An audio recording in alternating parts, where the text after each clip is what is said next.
Okay, hello and welcome to Access. My guest today is Datch Baudisch. She's here from Boulder, Colorado. She's a professional intuitive. What's a professional intuitive, Datch? Good question. Well, the word intuitive comes from the tutor within. Yeah, So intuition, it's really that broader knowledge that one has, but very rarely can assess it. So I would say intuitive is a person which can see the larger picture without a bias right. and receive information in more through the right brain than through the left brain. Okay. All right. And intuition can come in forms of feelings, visions, or an inner knowing. Right, okay. Yes, is non-linear, Okay. so to say. Yes. Yeah, okay. Now, your childhood obviously played a big part in this. Tell us about it. You were born on a farm in southern Brazil? I was born in south of Brazil, and I'm extremely grateful for that. I was born from a family of Russians and German immigrants. Right. And we live practically on the border with Argentina and a few kilometers from Paraguay. And my family had a farm, and there was nothing. There were no paved roads, there was a church, a little Amazon, and the farm. And the little community, the small community. And then the television came to town. Oh my God! The television came to town in 1970. I was 7 years old, a little bit, 7 years something, and there was the big World Cup, the soccer World Cup. Yes. And Brazil was playing. And Brazil won, of course. Of course. So television came to town, and basically our very quiet, community-oriented way of life began disappearing gradually. So where people would gather on the plaza to have ice cream, to dance, to talk story, all of a sudden there was that television, and people gradually began talking and interacting with each other. And sadly, I saw this transition from a small village community-based pueblo to the invasion of television and gradually more technology. Yeah, so people would just go to the town square and congregate to watch the World Cup or whatever else was going on. Exactly. It didn't start immediately to come into the homes. No. One, because it was really very expensive, and not all the homes had electricity connected. So right. We lived by candlelight, which was lovely. Yeah. So on the beginning it was fun because it was novelty, and we could barely see the images. The images were like all cracked up, but we could hear the sound. So the children would be playing around, and the adults would be cheering for, the soccer teams and everything. It was, people would gather, but with the passing of time, television, entered the houses, the homes, and everything changed. Right. Yeah. Now, about that time, you became ill. You became with meningitis. Yes. It was the raining season in Brazil, March, and I was playing ball outside and listened to the rain, chunk, chunk, chunk, falling, and the sound of the rain got very, very loud, like millions of drums falling on the ground, and I just faint. I pass out, but from my perspective, I took off. I was flying. I was able to see what was going on. I was able to see the panic of my cousin and my grandmother running to help me, and people trying to lift me from the ground. Yes. But I was very conscious of all of this, and I didn't understand what was all the fuss. Right. But I did see my body, but I had no pain. I had no. It was just a normal thing, just like the rain is raining and my body's on the ground and everything is beautiful and perfect. And you were looking down on this and you were very ill. To be honest, this looking down is a little bit tricky. I was basically, from our perspective, I was present. I didn't have really a bird eye view. I was conscious. I was very conscious, as if I had merged, as if my consciousness was everywhere. I see, yes. Yes, it wasn't really floating above. Later on I had floating experiences, but at this time, I was I was dissociated from my body. My body felt ill, but my consciousness was very healthy and alive. That's fascinating. And they took me to the hospital. And one very funny thing I remember, they put me on the X-ray machines. And that time, the X-ray machines were heavy and green. You know, they need to tie you up. Right. And and my body would fall. And I was very frustrated because I was watching my body. My body could not. So people had to hold me to take an X-ray of my chest. And I was very frustrated because I remember feeling, why my body's falling? I was a child, you see. I didn't know. Yeah. I didn't know those things not supposed to happen. So later on, I came to understand that I had an extraordinary experience. Yeah. Yeah. Yeah. So you went to the hospital and you were dying. Very serious. Right? It was very serious. Meningitis killed people in Brazil. It was a small hospital, Santa Casa, and the doctor said, you know, I told my family we don't think she will make it. And I was in a coma, and they did everything they could do, antibiotics and treatments and intravenous. But they suggest that my family look for spiritual help. The doctors. The doctors. The university-trained doctors in Brazil. Absolutely. Suggested the family look for spiritual help. Absolutely. That hasn't happened here, as far as I know. Well, in Brazil, it's a wonderful common practice. I mean, I'm very grateful to have been born and raised in such a culture, because there is no separation. If the body is ill, something is not in alignment with your spirit. So we look for spiritual help, and there are spiritual centers that are run by doctors, that are run by actual doctors, and what they do, they volunteer from 5 o'clock in the afternoon until late at night to treat people through laying of hands and prayer, and it works. And that still goes on. Oh, absolutely. It hasn't been eliminated. No. They're huge centers. They have the capacity for 200, 300 people. This is John of God and others? Well, John of God, yes, Brazil is very blessed. We always had great healers like John Arrigal and John of God. Excuse me. But those centers they're part of the spiritual foundation, which is, it's very well known in Brazil. So people go through a training. I would say you could compare it to Reiki. Reiki is a form of energy healing through the hands. Right. But the only thing is there is a little bit of a spiritual spin in it. Right. But it's very much common practices. Everybody goes. It's not like a church. It's not like a church. You don't have to hear sermons. You just go there with an open heart and willing to receive grace and goodness, and also to share it. And that worked. Absolutely works. Here you are. Absolutely works. I mean, I really consider I am a walking miracle, and I'm very grateful for my life. Right. Very, very grateful. So you went back to your town. What's the name of your town? No, I stayed in my town. I was in coma. I couldn't move. I stayed in. The name of the town is Toledo. Toledo, like the Spain. And I stayed in the town, and after my mother visited this spiritual center and came back, within 3 days, I woke up asking for food.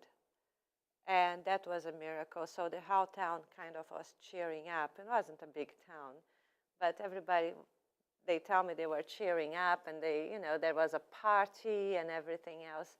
So after I woke up, I stayed in the hospital probably 2 more weeks. I don't remember. But I was under the care of my grandmother and of local curandeiras and benzedeiras. Which are? Curandeiras are healers, traditional healers. And benzedeiras, they pray over you. Mm-hmm. They come and visit you, and they pray. They give you blessings. The word benzedeira comes from blessings. So they pray over you. And the curandeiras, that is a smoke doctor. They would roll the tobacco and smoke over you to take away all the impurities, to offer to the spirits, to help you heal physically. Right. So and they, of course, they would give me herbs and all these weird things to drink, but it was always so full of love. I mean, the community healed me, the love of the community. Right. Which should be. Yeah. No, that's wonderful. Absolutely. Yeah. I truly believe, and we did the same thing for anyone that was sick. Right. Right. Yeah. Right. So later on, you became active politically. What was Brazil like at that time? There was a military dictatorship? Well, yes. Later on, I moved to a bigger city, Curitiba, and I became more aware as a teenager. Of course, going to school, I became more aware of what was going on in my country. Always, we had a military presence on the streets. Was always a story of somebody that went missing or disappeared. And that was due to dictatorship. It was really, really intense.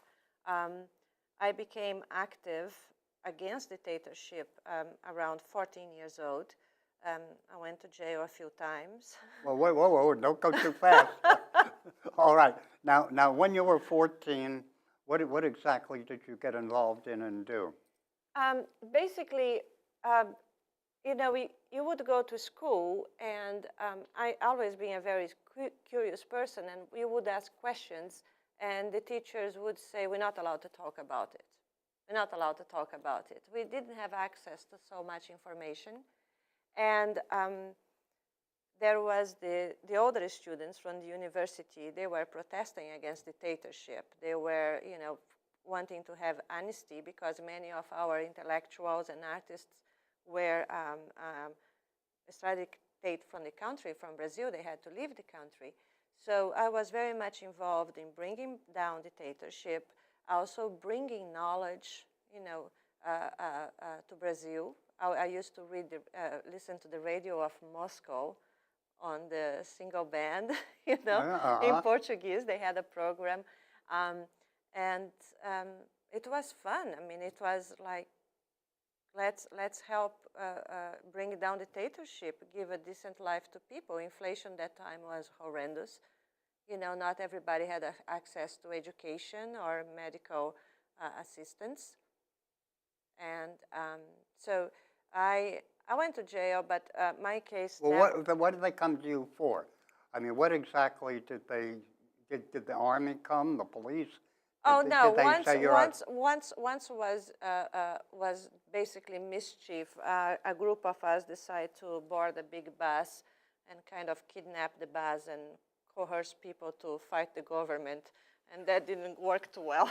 It was about 12 of us, and so the bus driver drove us to the police station, and so I spent a few hours in there, which was enough for me to be absolutely terrified because I could hear people being tortured on the cells next to me. But they let me go because I was the niece of a right-wing politician. So, so they let me go. Another time was more severe. I was about 17 years old, and we were really involved in protest, anti-government. And somehow, they found 3 or 4 of us, and they decided to raid our home. So we have police federal coming to my home. It was around 1 o'clock in the morning, and simply gave the ultimatum to my mother: either she leaves the country, or we need to take her to a correction house. Me, yeah, exactly. They already had taken that night. They took 2 friends of mine and put in a correction house. They used to call correction houses basically like, it's a prison that they just throw you there for a few months or years until you learn not to talk against the government. And I got the option because of my uncle. He, as I told you, he was a right-wing politician, but not really right-wing. Yeah. He was undercover. That's interesting. Yes. Yeah, but go ahead. Yes. So I took the option of leaving the country. So I just travel to Argentina, to Buenos Aires, where I attempt to learn tango, but I never succeed. Did you learn polo? No polo. You didn't learn a polo player. Would be lovely. They have polo in the Hamptons. I know, I heard, Yeah. especially during the summer. Yeah, yeah. Must be very entertaining. Yeah, yeah, yeah. Well, the situation has certainly improved in Brazil, hasn't it? Absolutely. I mean, I left Brazil after our first democratic president was murdered, basically. He wasn't like officially murdered, but he died of a hospitalized infection. Ah, that's murder. And we know about that, don't we? Yes, we do. That's murder. Yes, that's murder. That's murder in my book. So now with the government of Dilma. Dilma being the current president? Yes, yes. It's quite amazing, you know. Brazil is turning around. It's hard for me to go back and really see Brazil as a democracy, but it's happening. It's happening. It's slowly but surely. What we have, we don't even have 20. I think we have 20 years of democracy. So we're very, very young, very young. But it's hopeful. I mean, I really can see improvements are slow, but they're happening. They're happening. There are more clinics for people, although there are no doctors. But the government is willing to invest on people. Right. Well, and there is freedom of speech, too. How did this come about that, you know, without a revolution, and it's apparently happening in a lot of countries, happened in South Africa without an actual revolution, Portugal, you know, without a revolution, Spain. How does that come about? That somehow the regime just seems to disappear and things change. Well, that's an interesting question. I never did any research on this, but my take is they bankrupt the country, and there is nothing more. You know, that you have an uneducated population, a very poor population. Right. You know, and the people in power, they're aging. They got all the power that they can handle. And there is not much to take. I believe it's a natural process. It gets to the point that the people begin to revolt, so to avoid the major rebellion, they just give up to a transition. But in many countries, the dictators are aging and their sons take over, and it becomes a dictatorship from generation to generation. That does seem to be changing now. That does seem to be involved in Egypt. Yeah, we have a relatively passive change of guards. You know, we didn't have blood when the dictatorship decided to collapse. I mean, they just handled the country for, free elections. Mm-hmm. But that's on the beginning, too. We talk free election is not utopia because I think there is so much manipulation behind it. You know, the players that are running for presidency, politic as usual. How did you happen to come to the United States? I was invited to come and work. How? Do what? How? You're going to laugh. I used to work producing catalogs for companies, like big companies, and as a producer, photographic producer, and I received an invitation to work in New York, so for 3 months, and I accept. To work as what? To work as a producer. Right. Yeah, a liaison, because Brazil produces beautiful models, so they were photographing Brazilian models and bringing here, so it would be a liaison. And right. I did some modeling myself too, which I think is funny. It was a brief period in my life. Mm-hmm. Yeah. And then you stayed? I ended up staying, yes. All right. And now you're in Colorado. Now, recently you've worked as a telephone psychic. Correct. All right. Now, correct. All right. Okay. And you're laughing, but from what you've told me about it, it isn't particularly funny. Well, what is it like working as a telephone psychic? I am laughing because it's not something that I went actively looking for. It's something that came to me, and I said, well, that's interesting. This is landing on my lap and an invitation for me to work for this company. and it's the largest company. So I decided to take 3 months and try it out, find out what it's all about.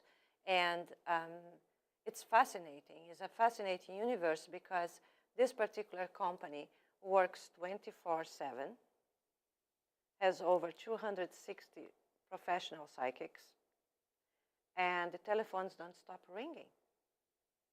So are you doing this from home? you do it from home. You do it from home. Right. They hire you. You have a special telephone number, and you assign your own hours, and you answer calls. And I never have done anything through the telephone. I never thought of myself as a psychic. I know I help people. I'm very intuitive. I do one-on-one sessions. So for me, it was a surprise to see, excuse me, how many people call a psychic hotline. And who calls? Who calls? Yes, doctors call, you tell Well, me. you're going to be surprised. The Howe spectrum, you know, you have to be 18 or older, so we have our teenagers. But they're minority. I had calls from attorneys, from producers, big players in Hollywood. I had calls from India. I had calls from Russia. I had calls from housewives. I had calls from high-rank professionals, from bank investors, you name it. I had call from truck drivers in Alaska. I mean, you name it. Basically, you know, in the old times, old cultures, people had the local shaman. The village had the local shaman, the medicine man. And if you had any problem, you would seek counsel with that person. And we lost it. You know, we don't have the local shaman. We have probably the religious community, but it's not so personal. So what I understand through the psychic telephone industry is it's very much a global tendency to meet with the local shaman, to Right. somebody that you can relate and you can help you see that which is obscure to you. Right. So it is a very valid service. On the beginning, I had prejudices against it. I must be very honest with you. You know, like, what is a psychic? Well, and the word psychic means from the soul, coming from the soul, to the soul. And there are people that have this ability to get out of their own way and be present to another human being and be of service and part useful information that usually we cannot see for ourselves. You were part of a spiritual community, or if we can call it that, in Southampton for a while? Yeah, for about 7 years, yes. Yeah, go ahead. Yes, I used to have a weekly circle. I used to call energy circle or healing circle or meditation circle. Basically, my main objective was to bring community together, diversified community together. And we would sit for 2 hours and do some meditation, talk a little bit about our lives, and receive Reiki. And it was wonderful. Yeah. It was absolutely wonderful. We Yes, had I remember it. great attendance and Yeah. great sense of community. People began helping each other and being present for each other, which is extremely important. You were disappointed, though, that there wasn't more political interest in the spiritual community and on the East End and perhaps also in Boulder. Well, the East End at that time, the times weren't so volatile as they are now. So the East End, and I also did it in New York, the circle, there was more response. I became very disappointed in Colorado because holding all these gatherings and spiritual communities and drumming circles and meditation circles, I hear people telling me that they really want peace on earth. They really want harmony. They want love to prevail. All those wonderful things. But I had a little experience. The winter in Colorado is very, very brutal. And one night, people were, participating on the Occupy Wall Street movement in downtown Denver. And it was about 10 degrees. It was freezing, it was snowing, and the radio said, you know, we need blankets and hot chocolate and tea if you can help us. So I put a call for the community and to help, you know, not only those attending the Occupy Wall Street movement, but also to donate anything warm that they could for the homeless community, because we have many homelesses in Denver, Boulder area. And I put this call, and sadly, nobody answered. So to me, that was devastating, because spirituality is action. I forgot to tell you, we have a minute and a half. I'm so sorry. No, we're doing fine. We're doing fine. Okay, so you had no response, and that was. I had no response, and that's you know, spiritual tourism might be nice and pleasant, but it takes more than that. You have to get out there and put your rempel on. Absolutely, Yeah. absolutely. You know, if Yeah. you don't stand for something, you fall for everything.